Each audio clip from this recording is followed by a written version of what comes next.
Hello, Michael. I can't hear you.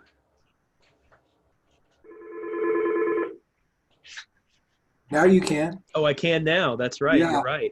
Yeah. How are you? It started, probably it's going to happen to everybody. I think your setting is start on mute, everybody on mute. So Yeah, it looks like it's set that way. yeah. It's AGPA's account, so Right. But no biggie. How you doing? I'm doing okay. How are you? Good. Thanks. Good. Good. Hey, Desiree. Hello, Desiree. Desiree's on the phone, I guess. Yes. She might have somebody who's having difficulty. I don't know. Mm. Everything going okay for you, Michael? Are you in harm's way out there? Oh, fire-wise, no. Yeah. Okay, good. No, we're out in the middle of a big residential area, so but we are getting all the smoke. I We have bet. had really bad air quality and ash falling from the skies, Mm. and the projected containment for our local fires is October 30th. Oh my, Yeah, October 30th. yeah. Huh, wow. So it's not good. Not at all. Hello, Noel. Hello, David. Oh, Hello. Hello, hello. We're just, Michael was just talking about all the smoke and ash and everything out there. Are you guys getting any of it, Noel? we get a little bit, but certainly not comparable to what Oregon and California, et cetera, are Sure. seeing. Yeah, yeah. Wow, what a, I listened to a podcast done by a comedian who's in LA, and he did a comedy routine a while back about the end of the world. and he said, what has to happen? Does the sky have to catch on fire? And now I listened to his podcast, and now he said, I didn't really think that would happen, but it did. Kind of looks like it. Yeah, yeah, definitely. Well, we're expecting Karen. Desiree's on the phone with somebody. I don't know if Karen might be having trouble or not, but we'll hear from Desiree. Noelle, I like your hair. Thank you. You got a haircut. Yeah. I did. I like everybody else's hair too, but Noelle's is just different. Thank you Mine's so the most much, changed. Tony. Yours looks good too. Oh, thank you. Thank you. I just got my second haircut since we were able to do. I had gone for a while without one, so. Well, it looks like you're set for a while. Hopefully, yeah.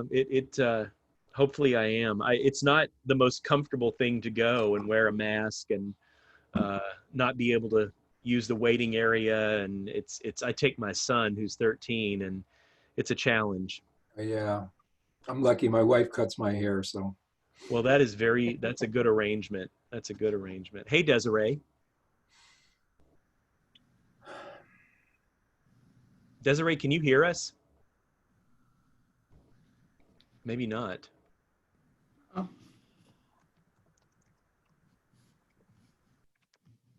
Oh, Desiree's Trying to trying to get get our the sound to sound to work. Let me Okay. get my sound to work. Got it. It wouldn't be a Zoom call if we weren't having some type of little glitch, right?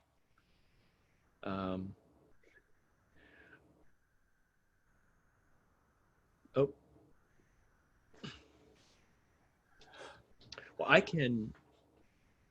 Well, we'll give Desiree a minute because I would like for her to be engaged. I do appreciate you guys making time for this. There's a lot of details that that I think are important for us to go over. I might have UPS here. I'm going to check on. Oh, not UPS. Okay. Okay, the only thing we're missing is a cat. I saw Noelle,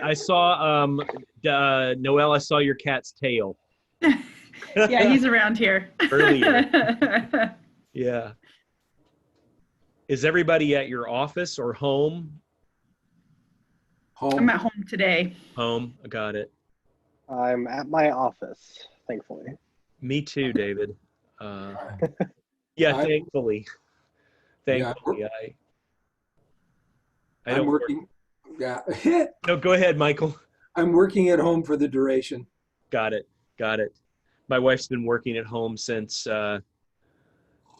March, since right after the AGPA Connect meeting. Yeah, me too. Yep. I've been going into the office more, but then my son is doing kindergarten remotely, which necessitates. Oh, It turns out he doesn't just sit there and do kindergarten. I don't know. What? Surprising. I know. Shocking. Just Noelle, absolutely shocking. I wish I had good news for you, but my 13-year-old doesn't either. So you're in it for the long haul. Thank God his mom is working from home because she can keep him on task. Desiree, I try. is your sound Go ahead. is your sound working yet, Desiree? Maybe not.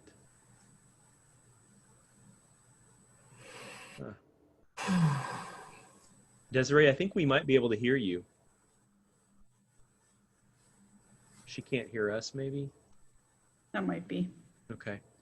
Well, in the interest of time, I'll go ahead and get us started. I really not only appreciate having you guys on the board, and Claudia couldn't make it today, so she's going to be watching this later. So hello, Claudia. Desiree and I kind of messed up and didn't invite Gary Burlingame. So I just sent Gary an email apologizing. So hello, Gary. We love you, Gary. We didn't leave you out on purpose. And then Karen, hopefully, will be joining us. So if she doesn't make it today, she'll be watching. So hello, Karen. So I really am just thrilled to have you guys on the board. And I think that it's exciting to bring new people in and it just feel that new energy and everything.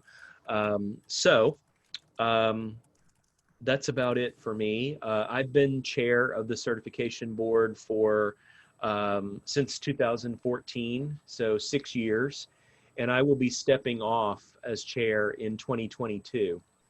So we're in the process of looking for a new chair, so that will be something. We will have a chair-elect identified, hopefully by February of 2021. And that person will serve for a year as chair-elect, and then they'll take over.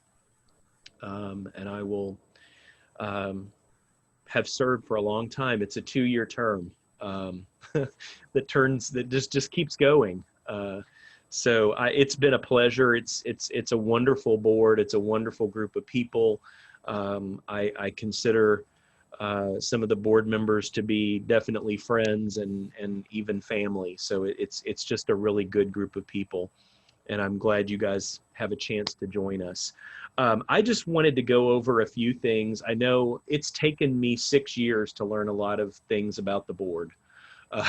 So I thought if I could catch you guys up a little bit, that would probably be helpful.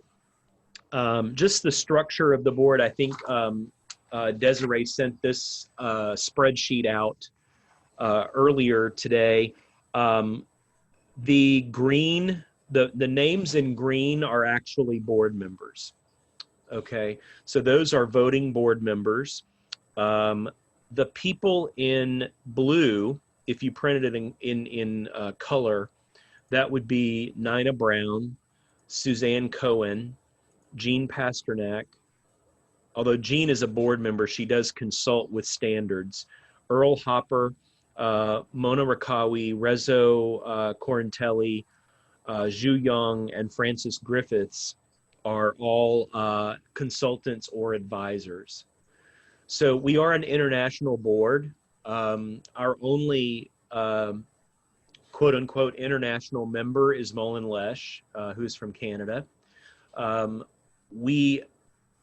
So instead of immediately bringing international members onto the board, we decided to bring people on as consultants and advisors first. We had some concerns about time zones and how to get people in meetings, and we just felt like an intermediate step would be to have international folks serve as advisors. So we do have Mona Rakawi from Egypt, Rezo Corantelli from the Republic of Georgia, Zhu Yang from China, and Francis Griffiths from the UK, serving as our international advisory board. Some of you might have met some of them at the dinner. I think that Francis was at dinner and Mona was at dinner. I think they were the only ones. Unfortunately, Rezo and Zhu Yang couldn't make it to the AGPA Connect this past year. So the search committee is really not active right now. So that's just, that's still on there. The chairperson, what do? I serve on the executive committee of AGPA as chairperson. So we have representation not only on the board of directors, I'm on the board of directors for AGPA as chair of the certification board. The chair also sits on the executive committee in AGPA. So just to give you a feel of our representation in the tri-org, we are well represented. We have a seat at the table. So I think that's very important. And one of the things that I think has happened over the last few years is that I think the sense I get is that the certification board has become more and more integrated into the governance structure of AGPA, that we were the new kid on the block for the longest time. And now it really feels like we are fully, we are definitely part of things. So that feels really good.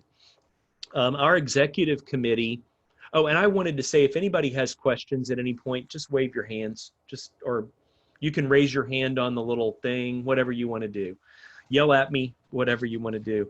The executive committee of IBCGP is myself, Steve Van Wagner, and Misha Bogamaz. That group just sort of, if there are decisions that need to be made in between board meetings and we can't go to the board, that group can make decisions. I think in my 6 going on 7 years as chair, we've maybe convened the executive committee 3 times.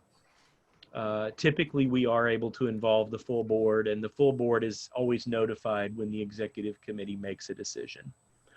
The committee structure, the practice development committee is chaired by myself and Gary Burlingame, and Noel, that's the committee you're on.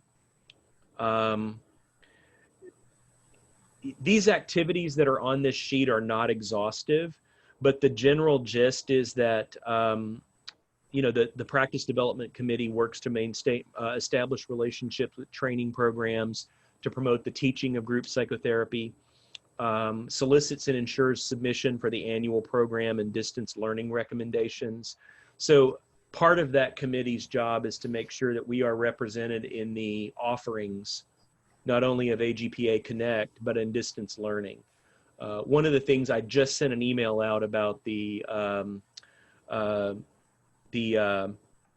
supervision course, and that's being offered more and more. So we're really trying to push that.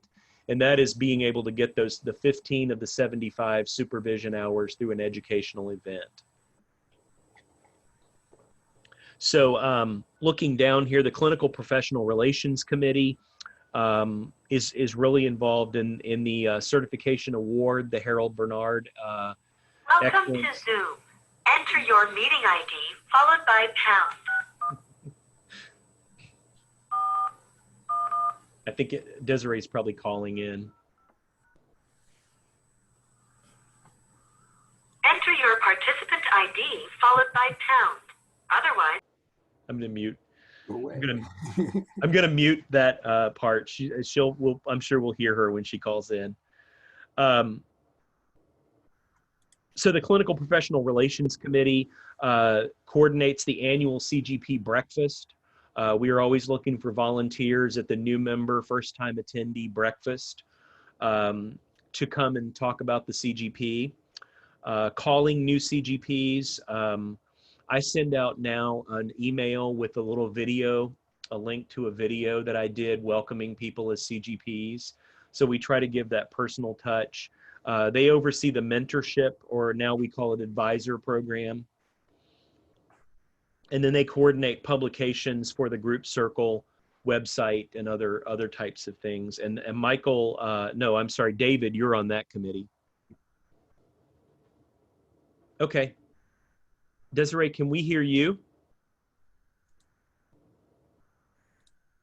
Can we hear you? Hi, can you hear me? Yeah. Yep, we can. Oh, wait, I think you're muted on the other. There.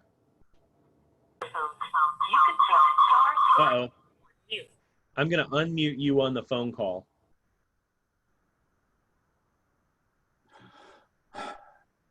Can we hear you? You're still muted on the phone call. Huh.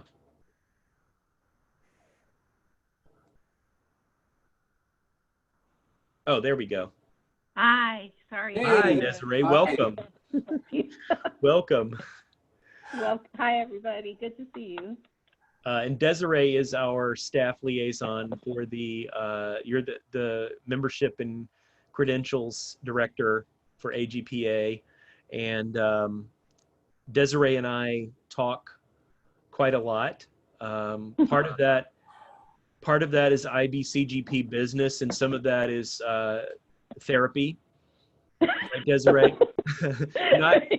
It is mutual. It's a small group therapy for both of us. Yes, it's always nice to catch up and have a Yeah. little talk, chit chat.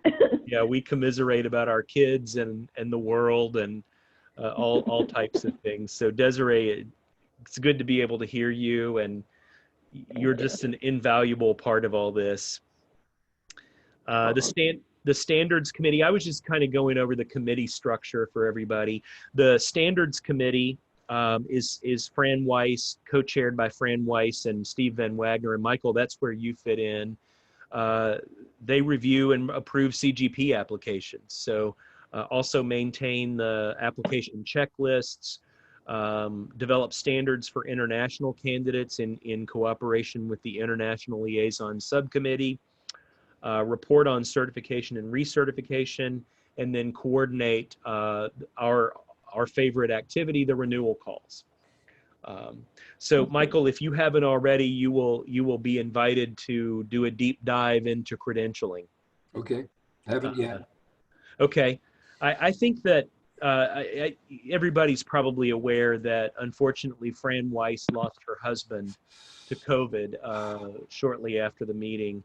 And I think that Fran has needed some time, obviously, to process. And I think they're both back to reviewing applications. Is that right, Desiree? Yeah, they are. Mm-hmm. But, you know, Fran, there's just no other way to say it. She's just suffered a tremendous loss in her life. I had the privilege of meeting Tufan, her husband, and delightful man, Turkish, which is close to my heart. I have a lot of good Turkish friends here, and just a delightful human being, and their love for each other was just very touching. And so that's been an issue for the committee. But Michael, I'm sure you'll enjoy enjoy the time before you're reached out to. No, I think credentialing is very fascinating. I find it to be quite. It's very detail oriented, and it's very. It's a rabbit hole.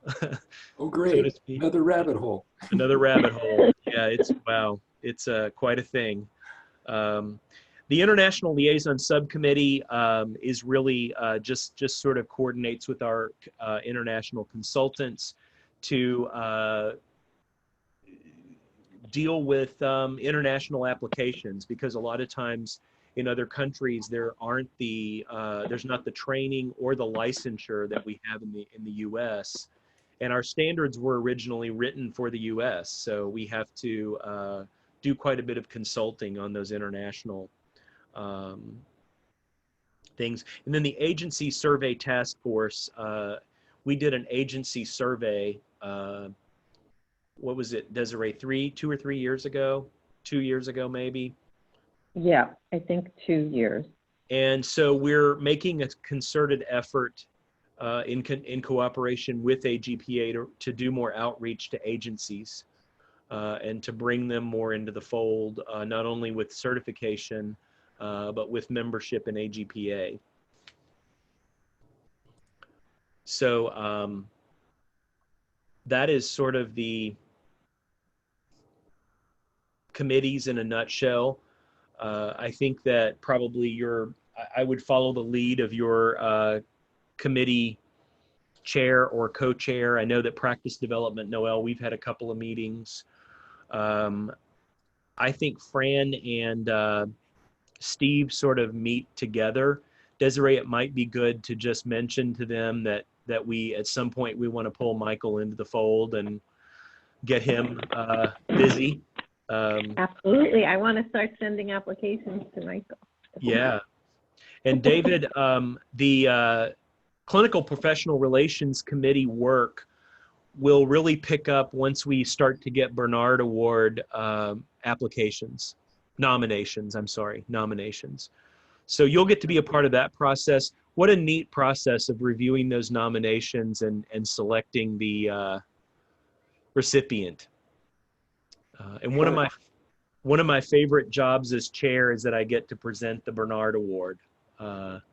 It's just, and I got to present it to Scott Rattan this past year, and I've trained with Scott over the years, and it was just what an honor to give it to him. So does that give everybody sort of a feel of what the committee structure is, kind of where you fit in?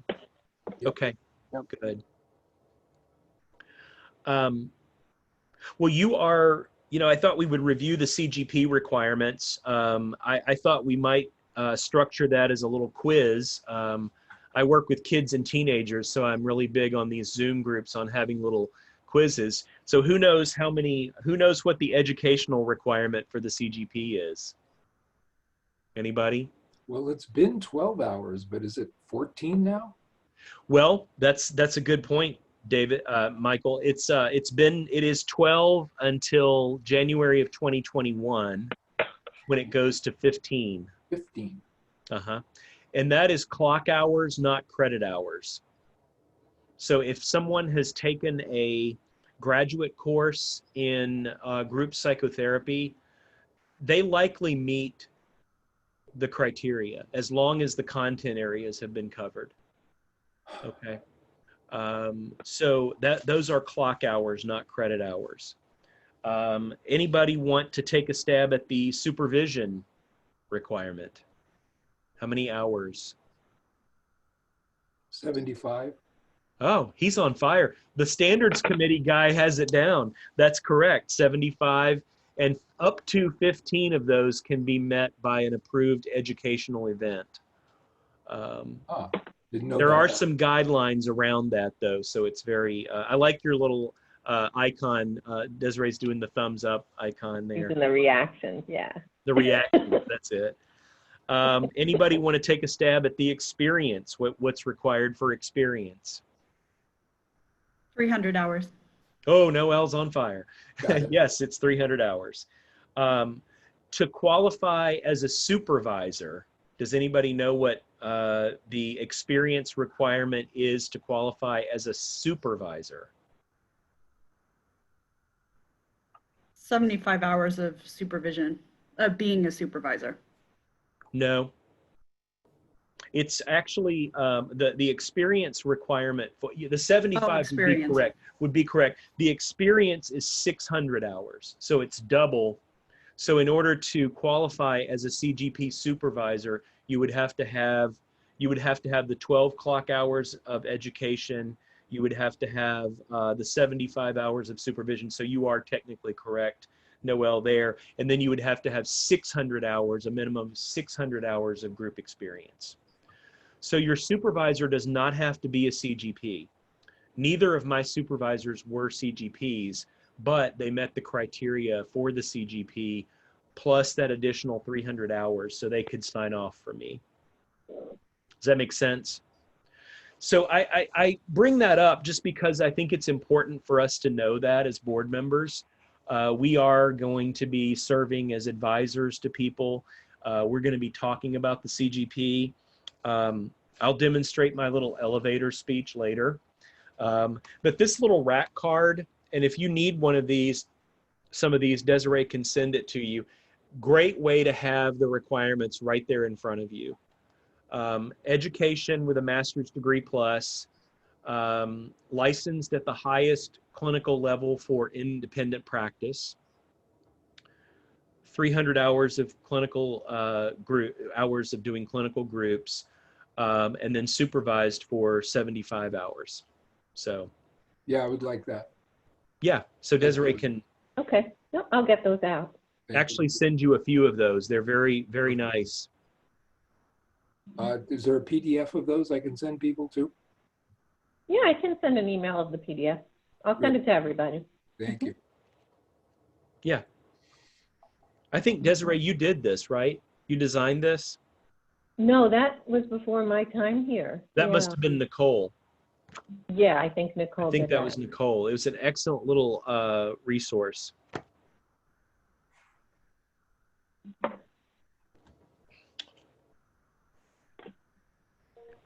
Yeah, so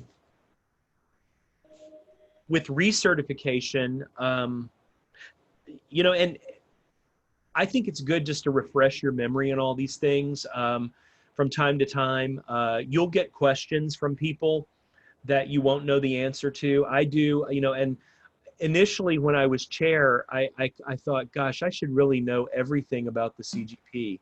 And I just can't. So there are questions that I get that I say, you know what, talk to Desiree. You know, this is a question that we're going to have to research. So I think it's much better to, rather than trying to make something up, which, I've been known to do, it's better to not make promises. I've learned to be very cautious in, promising somebody that they can get their CGP until the standards, I just say, hey, submit your application and let the standards committee, they will get with you if there's anything missing or if they need more information. With recertification, recertification is every 3 years. Oh, there's Karen. Hey, Karen. Hey, Karen. Hi, y'all. How are you? I'm okay-ish. Who's on the phone there? I see a green phone. Well, it's Desiree. Oh, You can see Desiree, but her audio's on the phone. Oh, got it. Okay. Yep. Desiree just had to be here twice. She's doubly important. Yeah. Yeah. So Karen, we were going over earlier. We were going over committee assignments, and we're recording this, so you can listen to the first part if you need to. Perfect. But you're on the Clinical Professional Relations Committee with David. And I'm going to open this up now so I can see it, and I can't see you guys. I need to get another monitor. So here we go. Yeah. So I was just telling David that the work of that committee will really start to pick up once we start getting nominations for the Bernard Award. Okay. And that really is a neat thing, to review those nominations and to, determine who's going to get that award. Really, really exciting time.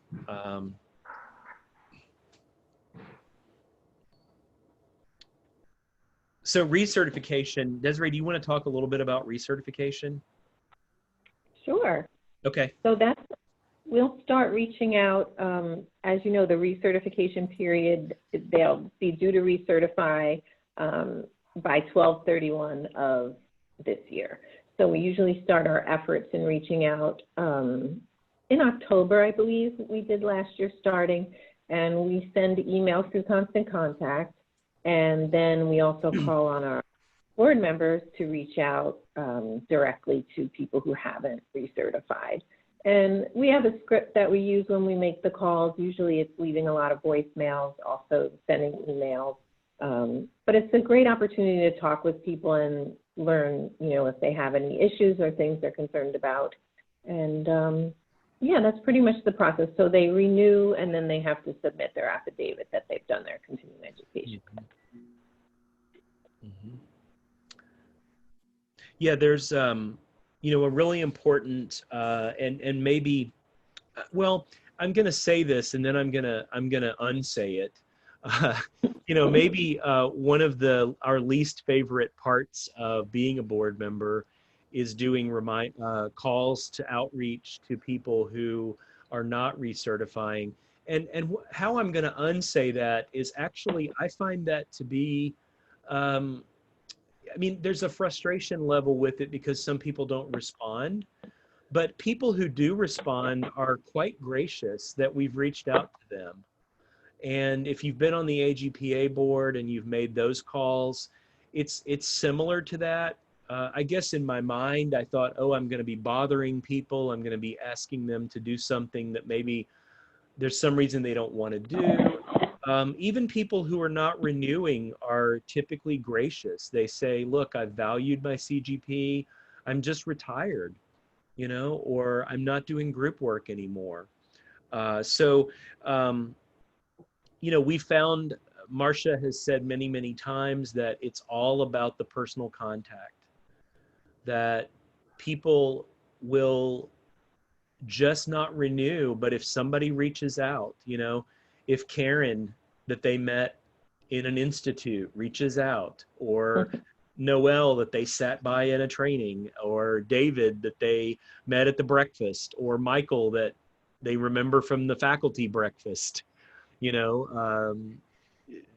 if we reach out, it's really meaningful. So I have shifted my thinking about that. Rather than it being a chore that I avoid, I actually embrace it. And I've developed my own little, Desiree will graciously send out templates for us to use for communications. I tend to email people just because that calling, I usually get voicemail. I have caught people kind of off guard and they say, hey, it's not a good time. The email lets them respond at their leisure. I always offer to talk to people by phone. And I've actually had some people take me up on that. Mm-hmm. I had one person say to me, who actually, this was somebody who, yeah, it was somebody who was not going to renew. And they said, you know, I'd like to hear your thoughts on the value of the CGP. And so I said, okay, if you'd like to talk, let's talk. So we talked. I think we did a phone call. And at the end of the call, that person said, okay, I'm going to renew. I'm going to renew. So those things make a lot of difference. So I would really encourage you, when you get that list from Desiree, to embrace it. Who's made calls on the, Karen, have you been on the AGPA board, haven't you? No? Oh. Noel, have you been on the AGPA board? Anybody been on the AGPA board? Long time ago. Okay. Okay. Yeah. Did you do any membership outreach, Michael? To, I don't even remember. And yes, that was not my favorite thing, but I know I've done that. I know I've done that. I know I've done that for my local society as well. Oh, great. Okay. And you're right. At least 90% of the time you get an answering machine. Yeah. And Yeah. You've got a little script that you can personalize and just leave a message. Yeah. And sometimes you hear back from somebody. Yeah. Yeah. But it makes a huge, huge difference. And even if they don't call you back, lots of times they'll just think, oh, let me go renew, and they get online and they renew. So Yep. it's very effective, and we really appreciate it. Yep. And it's really good to see. I really appreciate, Desiree, that you guys give us feedback on how many renewals we've gotten. You know, and it feels good. I think we all know that that our organizations are not wealthy organizations, and you know, every dollar counts, every member counts, and it feels good to see that, hey, my calls resulted in 13 recertifications, or that's an unlucky number, I shouldn't say that. I looked at my clock and it said 135. I think that's where I got that. So let's say 135 recertifications. Let's be and I do want to point out that this time we made, with regard to new CGPs, correct me if I'm wrong, Desiree, we met not only our numbers goal, but our dollar goal. That is correct. Yeah, so, and a lot of that, folks, is rolling up our sleeves and talking to people and getting out there at the meeting. And, you know, that kind of goes into our next section on our agenda, is really being a CGP ambassador. And when I say ambassador, I don't mean that we have something formal called a CGP ambassador, but just really being a champion for certification. And having your own story about what certification means to you. And I think, Karen, this rack card, have you seen this?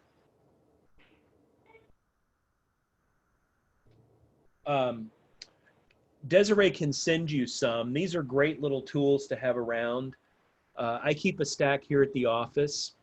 And you know, if I'm talking with somebody, I supervise some therapists. If I'm talking to somebody, I've got these handy. I give them to my students. I have several students who are working toward their CGPs once they're fully licensed.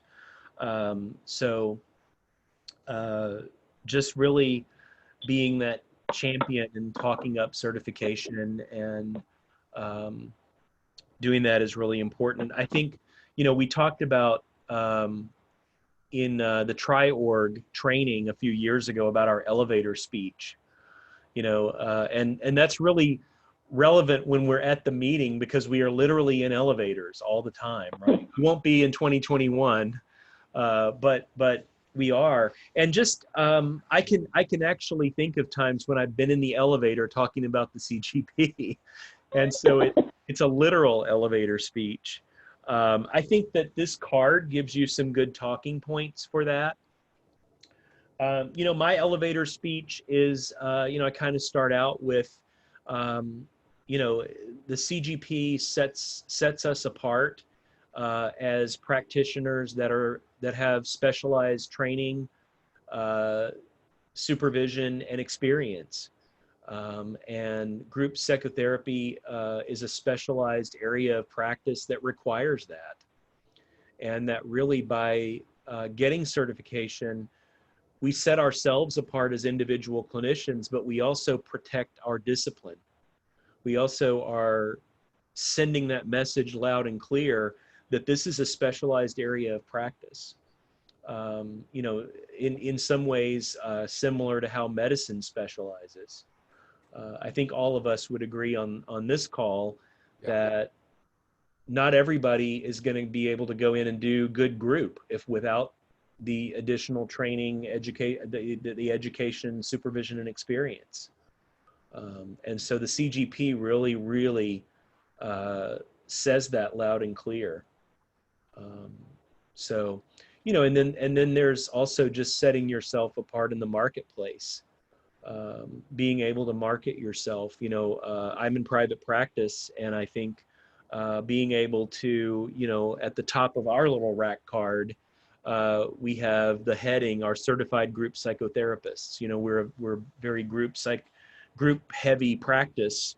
So anything that can set us apart to say, hey, we know what we're doing here, we know how to do group, is really valuable. Do you guys have other things that you put out there when you're talking about certification? You talk about it in terms of a professional identity, Mm-hmm. that you're showing people that this is part of your professional identity and that you're serious about it. Absolutely. You know, not something you don't do or you just maybe do on the side. Yeah. You know, I will see couples, for example, but I don't put myself out there as a couples therapist because it's not my primary mode. Yep. But I definitely put myself out as a group therapist. Yeah. And, you know, I was just going to add, Tony, I was looking for my business cards, but like my work at the UCC, and I always put CGP on there and on all my things. And what's really cool is that sometimes people will say, what is that? And then I don't have an elevator speech per se, but I love groups so much. I'm like, oh, let me tell you. Yeah. So it can even just be a conversation opener for people Absolutely. that innocently ask. Absolutely. We get that too. Yeah, definitely. Yeah, I work with a lot of, you know, students, and early on I'm talking about preparing them for their CGP eventually, and how they can, you know, talk about how close they are to their CGP in different settings. I mean, training like psychologists who are going to go on internships, so many psychology internships require so much group work, and that can set them apart in their API and things like that. Absolutely. Yeah.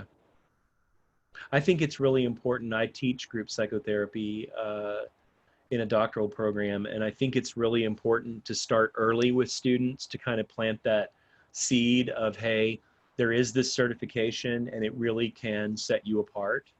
I have a number of students, like I said, who are at various stages of pursuing their CGP. Actually, one works with me now and is a CGP.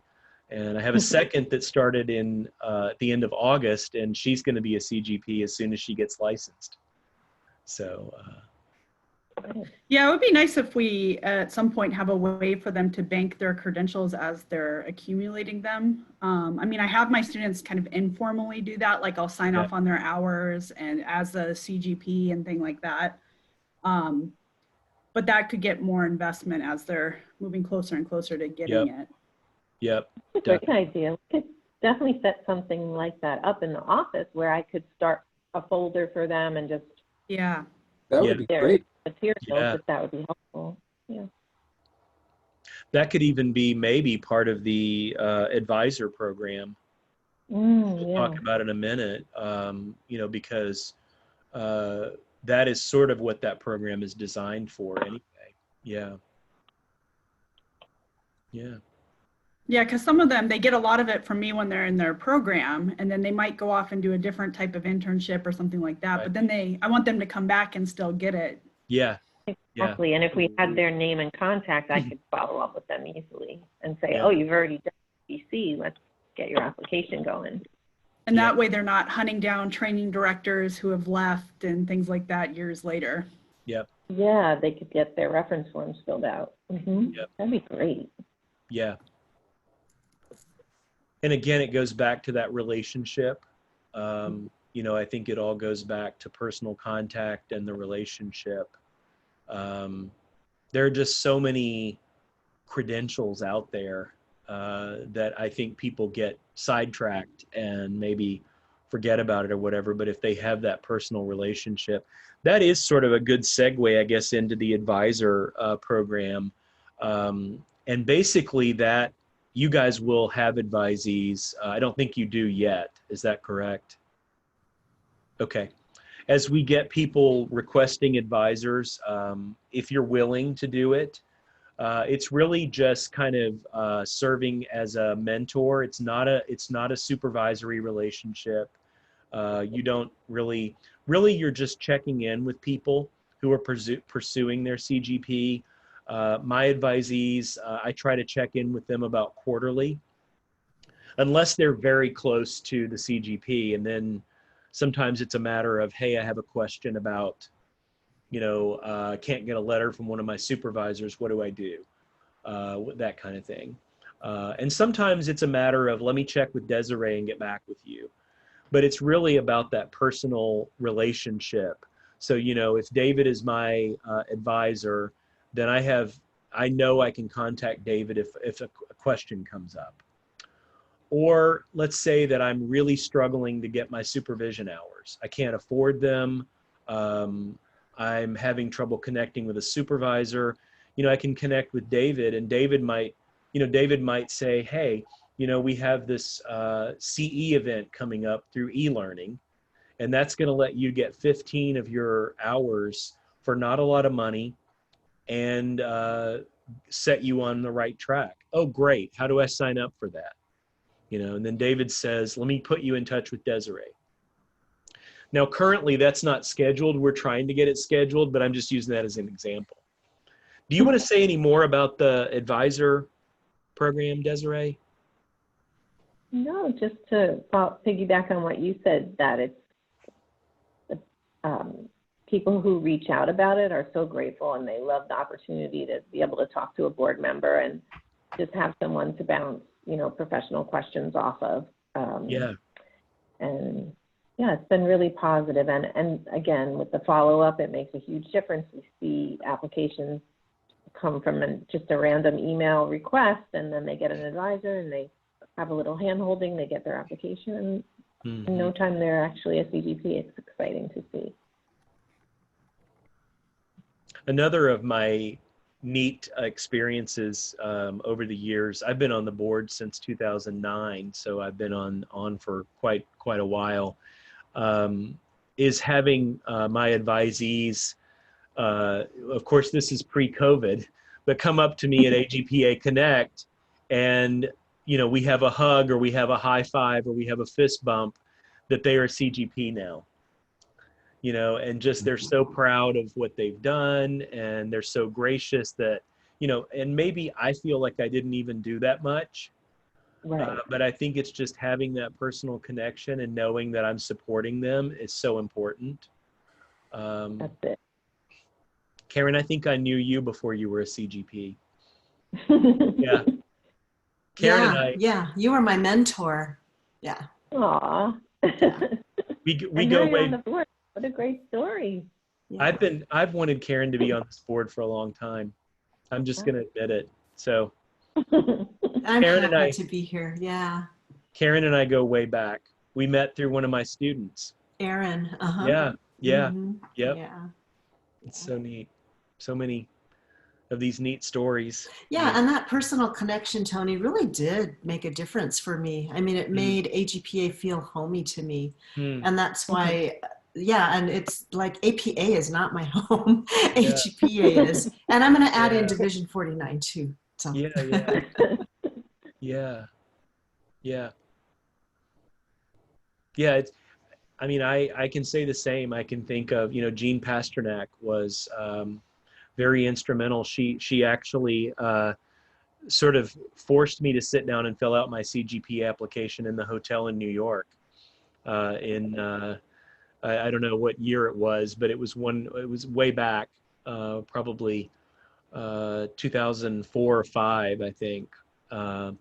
And just having that personal connection, I knew Jean from somewhere else, and just having somebody say, "Hey, I want you to do this," and you meet the criteria, and it's time, was just really powerful.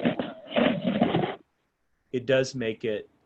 It is the reason I think that a lot of us say this is our professional home. Those connections. So yeah, we try to, I think Desiree tries to sort of prompt us from time to time to reach out to our advisees, that, hey, it's time to reach out. And we typically do right before the annual meeting. It's a good rule of thumb to do it around the time of our board meetings. And I did want to remind everybody that our board calls are scheduled for October 5th and 6th from 9 to 10:30 p.m. Eastern Daylight Time. So those are coming up. Also, Marcia Block wanted me to remind you guys that if you did not make it to the board orientation earlier in the year, that is available on YouTube. And if you need to have directions on how to access that, I'm sure Desiree can guide you to it. Yeah, I can share the link with y'all. Okay, great. What questions do you guys have? Or comments? I have a quick question, Tony. Yeah. I was looking back at, when we're doing this little quiz on the requirements, and I was wondering if it's ever been discussed for the IBCGP to offer at least a distinction or certification for supervisors. So like to become an IBCGP approved supervisor, to almost make that also like available for people to know who actually meets those requirements in case they wanted to seek out supervision from them. I think we do have that designation on the profile. Is that correct, Desiree? Yeah, on the website, we have the supervisors listed. Yeah. So you can sort of you can sort of opt yourself in as, hey, I meet the criteria for being a CGP supervisor, and I'm designating myself as that. Okay. Yeah, that's a good question, David. I don't know that we've come up with any process. I don't know that it's been discussed of coming up with any process to formalize that as its own kind of level of certification. Or at least even a verification, because Yeah. I guess it just says like the supervisor then self-affirms that they meet those requirements. Yeah. And yeah. I know, at least here in Wisconsin, there's not a lot of groups running. Right. And so for some students who are doing groups, they may be like, well, I was supervised for these, but then the supervisor wouldn't necessarily be. Oh, okay, there it is. Yeah. Yeah, the supervisor may not necessarily be qualified, and want to making sure that we're still upholding the standards. Yeah. To say. Yeah. And it's similar here. We don't have a lot of CGPs in Louisville, and much less Kentucky.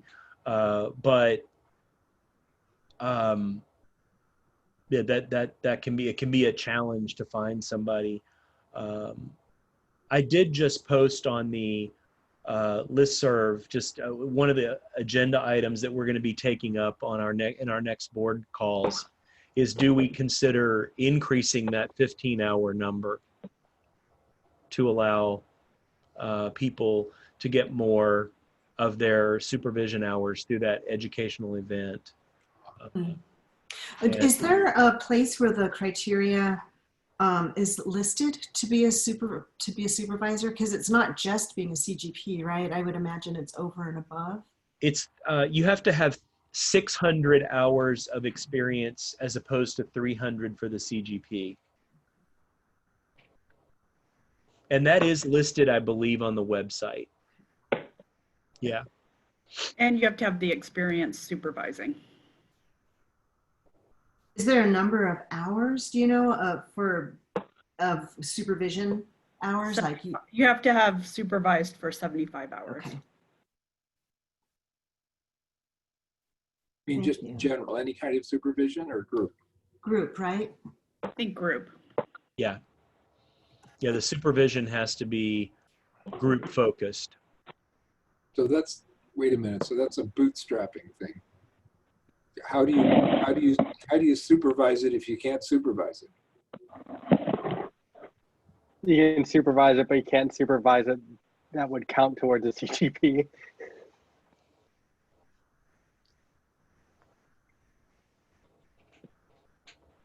How do you? That's what that means, right?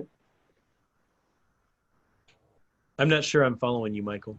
Oh, unless I'm probably not getting this straight, but yeah.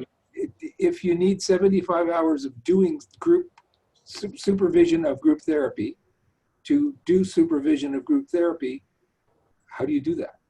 Well, because you don't need a CGP to be a group supervisor. Because Right. like at my agency, you know, people supervise. So this would be to designate yourself as an official CGP supervisor.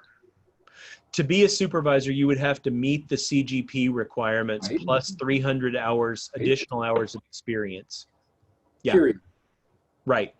Oh, okay. You Right. don't have to already have done 75 hours of supervision of others.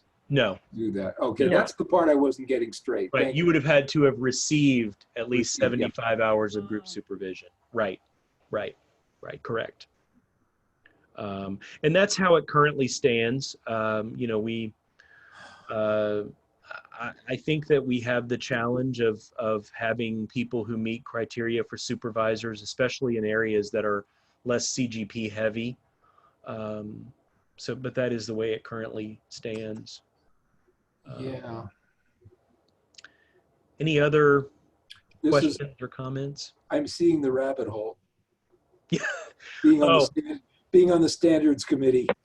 Oh my gosh. And when you get into having, you know, just in the United States, 50 different jurisdictions, all with different requirements by discipline. 51, yeah. 51, yeah. And wow, it does get to be, and then layer on top of that, the international applications that often have a very different training model than what we have here in the States, and maybe no licensure. So it is, it's quite a chore. Quite a chore. You're up for it, Michael. I actually have a question too. Yes. What about people who say that it feels exclusionary as far as getting a CGP or et cetera, et cetera? Like how can we market it so that we show, no, we're being inclusive? I've actually run into that question, Karen. And one thing that I try to point out is that our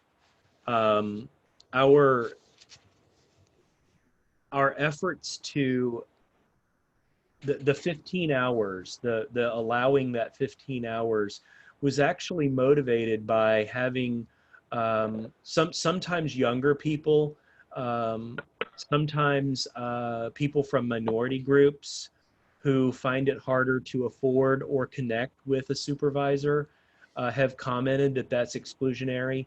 And that really was motivated on the board's part by making it more attainable. Because if you pay for a CE event, you know, maybe a couple $100, supervision can be that much per hour. So I think that I always point that out, that we are really working hard to enable people to get their supervision hours in ways that are more affordable and accessible. And the board is going to consider whether we up that number. That's on our agenda for October. The other piece is that Can I jump in with one piece, Tony? Oh, sure, please, Noelle. I just went blank. I think it's also one aspect to think about this is marginalized communities are actually, I think, the most at risk of harm by non-specialized practice. Mm-hmm. So I think about like here in Nevada, after October 1st shooting happened, we had like some Spanish-speaking providers that were doing like these 15-hour groups, which is not evidence-based, can actually be very traumatic.